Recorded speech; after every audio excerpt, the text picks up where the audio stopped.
দিকে পরিস্থিতি মোটামুটি সেম। আপনার দক্ষিণবঙ্গ কমপ্লিটলি ড্রাই।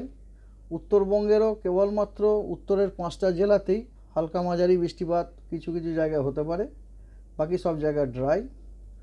10 তারিখে একই চিত্র, গোটা দক্ষিণবঙ্গ দ্যাট ইজ গাঙ্গেয় পশ্চিমবঙ্গ, উত্তর এবং দক্ষিণ দিনাজপুর এবং মালদা সম্পূর্ণ শুষ্ক। কেবলমাত্র উত্তরবঙ্গের 5টা উত্তরের যে জেলা আছে সেগুলিতে অনেক জায়গায় হালকা মাঝারি বৃষ্টিপাত হতে পারে। 6 তারিখে বৃষ্টিপাতটা একটু বাড়ছে, সেটা হচ্ছে দক্ষিণবঙ্গে মুর্শিদাবাদ এবং নদিয়া এই 2 জেলাতে 2-1 জায়গায় বিক্ষিপ্তভাবে বৃষ্টি হতে পারে, হালকা বৃষ্টি। আর উত্তরবঙ্গের সব জেলাগুলোতেই আপনার হালকা মাঝারি বৃষ্টিপাতের সম্ভাবনা আছে।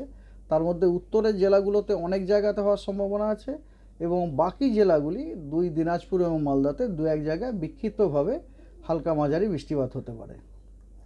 আর 12 তারিখ মানে দ্যাট ইজ 7th ডেতে দক্ষিণবঙ্গের পূর্ব দিকের যে জেলাগুলো আছে মানে মুর্শিদাবাদ, নদিয়া, উত্তর এবং দক্ষিণ 24 পরগনা, এই পূর্ব দিকের সমস্ত জেলাগুলোতেই 2-1 জায়গায় বিক্ষিপ্তভাবে হালকা বৃষ্টির সম্ভাবনা রয়েছে এবং উত্তরবঙ্গের সবকটা জেলাতেই হালকা মাঝারি বৃষ্টিপাতের সম্ভাবনা রয়েছে।